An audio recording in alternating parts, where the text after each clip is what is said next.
Vous savez, quand j'avais 16 ans, j'ai décidé de partir du Portugal et de l'Espagne en Israël pour visiter. Et j'étais dans un kibbutz qui s'appelle Mishmar HaSharon. J'avais 16 ans. Et après 2 mois, j'ai parti à la poste. Vous vous rappelez ce que c'était un télégramme?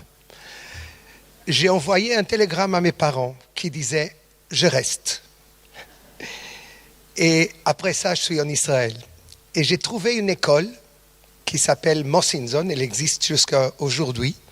Et j'ai fini là-bas mon bac, j'ai appris l'hébreu. Et je me rappelle qu'il avait un grand poster dans l'école où je dormais, j'habitais, je mangeais. Et c'était écrit « Merci Keren Hayesod ». Et moi, je ne savais pas ce que c'était Keren Hayesod, alors j'ai pensé « Oh, elle était aimable, cette femme, la mademoiselle Keren ». C'était une sensation vraiment, et j'ai connu Keren Hayesod. Après ça, j'ai beaucoup fait avec Keren Hayesod. Merci Karine, merci Iftach, merci Richard, merci à toutes les organisations. C'est pas évident que vous êtes ici, nos amis chrétiens, nos amis juifs, dans un moment si important pour nous. Je crois que ça devrait être aussi pour l'humanité.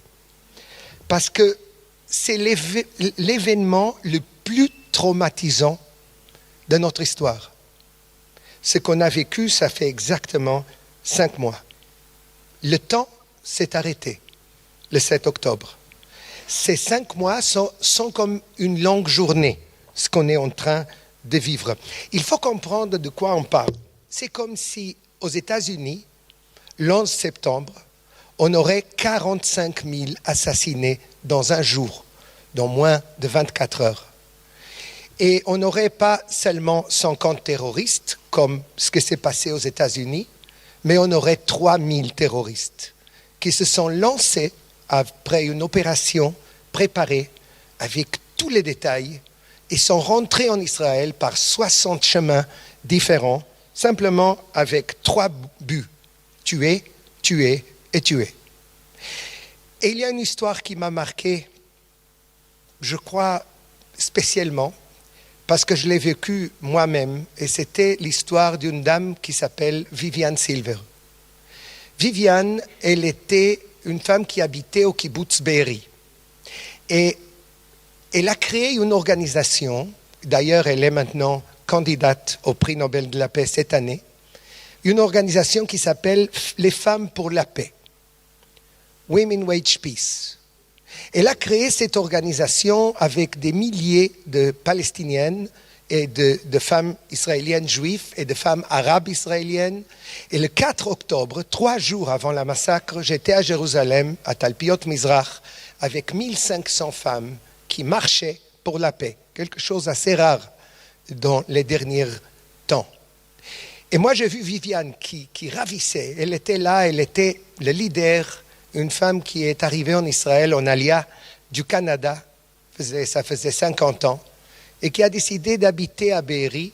Elle était vraiment incroyable. Et j'ai vu des femmes qui venaient de la Cisjordanie, et le Hamas les menaçait parce qu'elles allaient avec les Juifs en Israël pour marcher pour la paix, quelque chose que le Hamas n'acceptait pas. Et elle, Viviane, elle était là avec les femmes palestiniennes, elle marchait pour la paix. 3 jours après, Viviane était dans son kibbutz. Et à 6 heures du matin, 6h25, elle a entendu des bruits bizarres. Elle a entendu des gens qui tiraient. Et elle était seule dans sa petite maison. Et vous connaissez les kibbutzim, c'est vraiment des petites maisons. Et elle a vu dans le Facebook Live, exactement comme Daesh, comme ISIS, et elle a vu une de ses voisines qui était en train d'être assassinée. Elle était dans le Mamad, c'est la chambre de sécurité, et elle a envoyé un WhatsApp collectif à toutes les femmes de l'organisation Femmes pour la paix, qui marchait 3 jours avant, et elle disait: je ne comprends pas ce qui se passe, j'entends des gens qui crient en arabe et qui tirent, et s'il vous plaît, ne m'appelez pas, parce que je veux sauver ma batterie. C'était la dernière fois qu'on a entendu quelque chose de Viviane. Moi, je dois vous dire que j'étais convaincu, comme beaucoup de femmes de l'organisation, qu'elle a été kidnappée à Gaza, je ne sais pas pourquoi. Et j'ai eu un téléphone le Shabbat, l'après-midi, d'une des leaders de l'organisation qui m'a dit « Nous, on sait que toi, Enrique, tu as des contacts au Qatar, c'est vrai. S'il te plaît, écris au Qatar. Le Qatar, comme vous savez, finance le Hamas. Ils ont un pouvoir sur le Hamas. Et moi, j'ai parlé avec un prince du Qatar que je connais bien. Et il m'a dit, en 10 minutes, je parle avec le Premier ministre et tu auras un message. » Et il m'a appelé directement, 1h30 après, et il m'a dit, « Écoutez, on va tout faire pour trouver Viviane. » Ils n'ont pas pu trouver Viviane, parce que Viviane Silver a été brûlée vivante dans sa maison le 7 octobre le matin. Le 7 octobre est le jour le plus sanglant de l'histoire juive depuis la Shoah. Moi, je crois que c'est le jour le plus sanglant dans la terre d'Israël depuis le début du sionisme moderne en 1882. Pour les Israéliens, cela représente un avant et un après. Vous savez que les gens du Hamas ne savaient pas qu'il y avait une fête dans le kibbutz Reim, la fête de Nova, de laquelle des gens ont déjà parlé avant moi. Ils ne savaient pas qu'il y avait cette fête. Et quand les parachutistes ils sont arrivés, ils voient tout ça, 4000 jeunes qui dansent toute la nuit. Ils ont assassiné 400 à sang-froid. Des filles ont été violées. Je me permets de vous dire, des corps, des cadavres ont été violés. Et il y a quelques dizaines qui ont été amenés à Gaza. Maintenant, la docteure Nirit Ophir, qui est ici avec moi, et moi-même, on a parlé dans le Sénat français, on a parlé dans le Parlement en Espagne, dans le Parlement catalan. Moi, j'ai été au Canada, dans le Parlement à Ottawa. Et une des choses que j'essaye d'expliquer, c'est que c'est exactement ce que le Hamas voulait. Il voulait provoquer, attirer l'armée israélienne dedans Gaza. Il voulait qu'Israël tue des civils. Pourquoi? On va expliquer ça. Il savait mieux que tout le monde que les bases islamistes du Hamas sont construites dedans la population civile. Alors, on ne peut pas lutter contre le Hamas en Gaza sans tuer des civils. Et c'est terrible. Et sans qu'il y ait des bébés et des enfants qui sont là-bas. La moitié de la population de Gaza, c'est des enfants de moins de 18 ans. Et si un pays est attaqué par 3000 hommes qui se sont préparés pendant entre 2 et 4 ans, avec la préparation de l'Iran, je crois qu'il n'y a pas un pays libre, un pays démocratique, un pays qui est préoccupé avec ses citoyens qui n'auraient pas réactionné. Moi, je ne connais pas une armée qui envoie des SMS, qui téléphone à l'ennemi et qui amène de l'aide humanitaire à l'ennemi. Je n'ai jamais vu ça dans le monde. Et moi, j'ai couvert, comme journaliste, beaucoup de guerres. Mais pourquoi maintenant? Qu'est-ce qui s'est passé? Quelle est la raison du Hamas et de son patron iranien pour faire cette massacre? Alors, il faut comprendre ça bien. Il y a 2 raisons qui sont primaires, les plus importantes. Il y a beaucoup d'autres. La semaine dernière, j'étais à Ramallah. J'ai parlé avec des leaders palestiniens qui m'ont dit « Enrique, je te connais, ça fait 20 ans. » Des gens très importants à Ramallah. Et ils m'ont dit « Il n'y a pas eu de violation.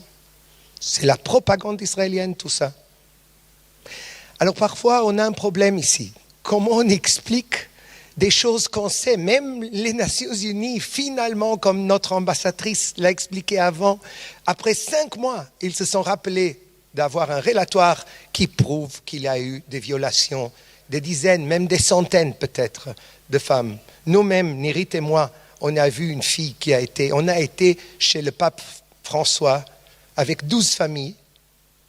Ce même jour, il a appelé Biden, il a appelé l'émir du Qatar, il a appelé le président de l'Égypte Et il y a eu la dernière fois, ça fait 3 mois, et il y a eu le dernier groupe de plus de 100 otages qui ont été libérés. Et nous, par hasard, dans la rue, on a vu une fille, elle nous a raconté ce qui s'est passé, les violations quand il allait aux toilettes.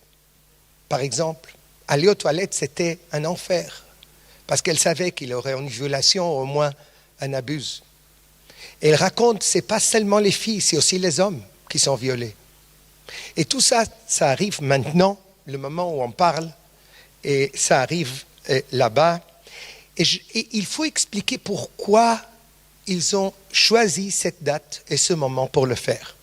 Il y a une petite raison et il y a une grande raison. La petite raison, c'est qu'ils ont vu, les Iraniens, qu'il y avait pendant 10 mois des manifestations dans les rues en Israël. Alors moi, j'ai interviewé tous les leaders du Hamas. Après Ahmed Yassine, le fondateur, notre pays avec un gouvernement démocratique. Et nous, on a lutté, c'est vrai. Il y a une discussion très grande. Vous savez, 2 juifs, 3 opinions. C'est toujours comme ça.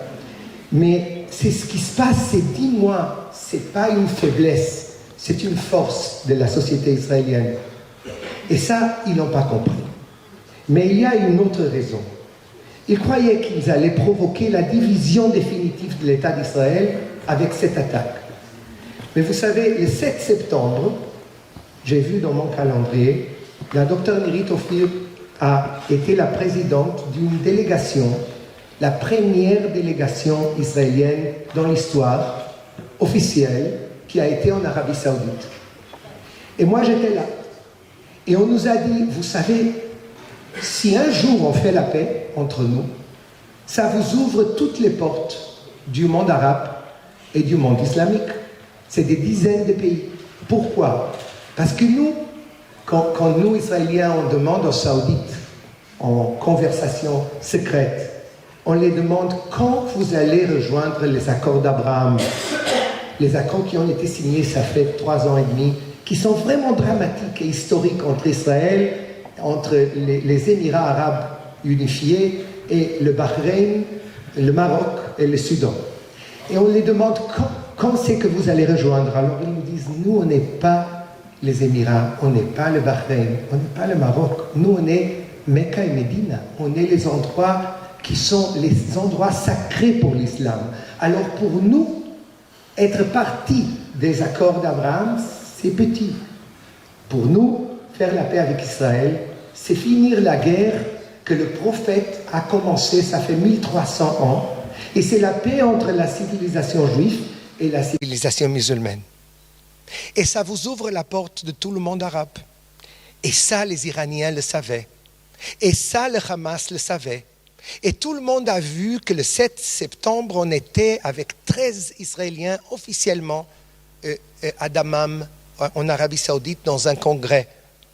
Ils ont compris que quelque chose allait se passer bientôt. Et ils ont essayé de finir avec ça. En 1993, 14, 15, j'étais avec Yitzhak Rabin après les attentats terroristes du Hamas à Dizengoff, à Tel Aviv, au Tzomet Elit à Ramat Gan.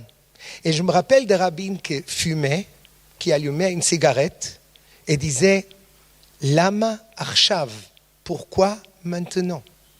On est en train de faire un processus de paix. On est en train de parler d'un État palestinien.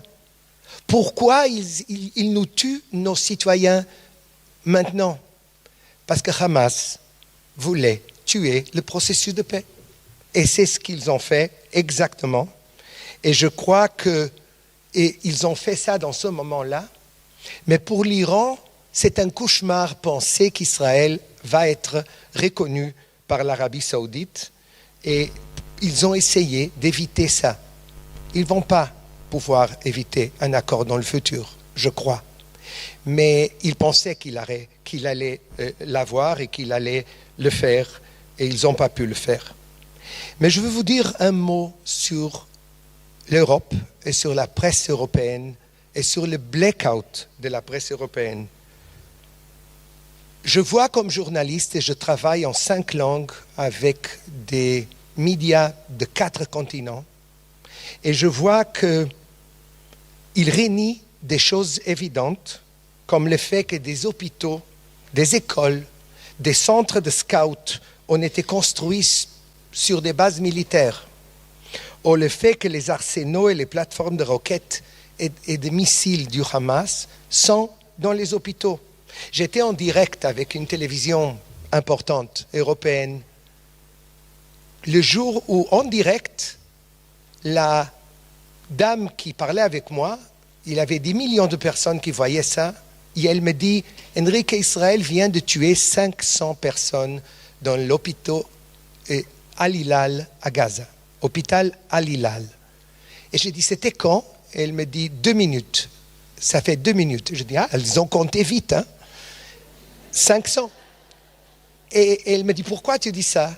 J'ai dit, parce que la politique israélienne, c'est éviter attaquer des endroits stratégiques comme les hôpitaux, parce qu'on sait que dans ce moment-là, la guerre va s'arrêter. Mais il faut voir, il faut vérifier. On a vérifié, 1 heure après, on savait que c'était une attaque de la djihad islamique qui s'avait trompé, il y avait eu un problème technique et c'est tombé dedans Gaza. Ce qu'on ne me dit pas, c'est qu'il y a 2400 roquettes comme celle-là qui ont tombé à Gaza. Imaginez le numéro de la chiffre de victimes que ça a pu provoquer. Personne ne parle pas de ça, par exemple. On a parlé ici un peu du blackout de l'antisémitisme. Il faut comprendre, quand on parle d'augmentation de l'antisémitisme, je me rappelle du rabbin à Riyad, en Arabie Saoudite, il y a une communauté en construction qui a eu des services à Rosh Hashanah et Yom Kippour l'année dernière, la nouvelle année et le jour du pardon de Yom Kippour, le jour le plus important. Ils ont eu un service et il y a un rabbin qui est au Dubaï qui m'ont dit la même chose les deux. Nous, ici, on reçoit le respect des gens et on va habiller comme des rabbins. En Europe, on a déjà été... on a eu des actes d'agression contre nous physiques en Belgique, en France et en Angleterre. Ça, c'est la nouvelle situation qu'on a. En France, on parle de 1000% d'augmentation, aussi au Brésil. Aux États-Unis, on parle de 400%. En la Grande-Bretagne, 600%. Les Juifs ne peuvent pas porter de kippa dans la rue. Les enfants sont escortés à l'école. Il est risqué de parler en hébreu, en public. Et on voit des graffitis comme « Hitler avait raison ». Ceux qui crient dans la rue, dans les universités, du fleuve à la mer, la Palestine sera libre, je crois qu'ils ne savent pas de quel fleuve on parle, de quelle mer on parle, et parfois ils ne savent même pas que ça veut dire que le peuple juif n'a pas le droit de vivre dans son pays. Le Premier ministre d'Angleterre, Rishi Sunak, les a appelés des idiots utiles. Et vous savez qu'ici, pas loin d'ici, à Bâle, en 1897, Theodor Herzl a déclaré, ça fait déjà longtemps, le sionisme devra convaincre le monde de la nécessité de l'État juif. Moi, j'ai l'impression que rien n'a changé. On continue. La guerre maintenant, ce n'est pas une guerre contre les frontières du 67 ou les frontières du 48. C'est une guerre contre le droit d'Israël à survivre comme État. Le 6 octobre, il y avait un cessez-le-feu. Il y avait 100 000 Palestiniens qui rentraient en Israël chaque jour pour travailler. Il y avait une conception qui disait du gouvernement que c'est bon ça. Parce que s'ils travaillent en Israël, ils auront une raison pour éviter la violence. On s'est trompé. On habite dans un voisinage très, très compliqué. Je crois qu'ils ne vont pas arriver. Je crois qu'il faut élaborer un plan Marshall pour Gaza et créer une nouvelle direction palestinienne pour remplacer le Hamas. Comme le président Biden a dit, une autorité palestinienne renouvelée. Gaza est la plus grande prison du monde, c'est vrai.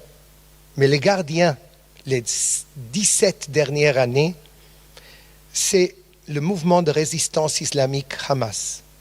C'est eux qui l'ont fait, c'est eux qui l'ont provoqué après le coup d'État de Gaza où ils ont mis dehors, à la porte, le mouvement de l'autorité palestinienne.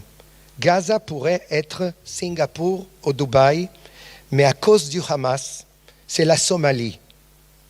Et Israël. On se demande où va Israël. Je pense que les dirigeants du Hamas et de l'Iran vont être très déçus. Israël grandit de plus en plus. D'ailleurs, je pense qu'il y aura une vague d'Aliyah, comme Ariel disait avant, très grande bientôt.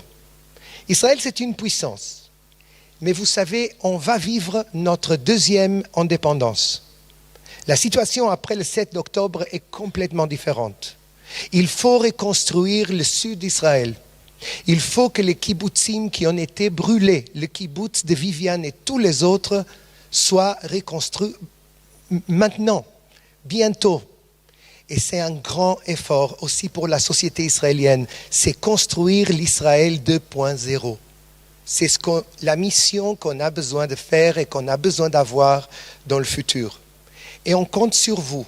On compte sur les 8 millions de juifs du monde, de la diaspora, mais on compte aussi avec tous les amis qu'on a, des amis chrétiens, même des amis musulmans, des amis qui ont aussi un rôle important pour donner à Israël la possibilité de se reconstruire, mais aussi de recommencer un chemin.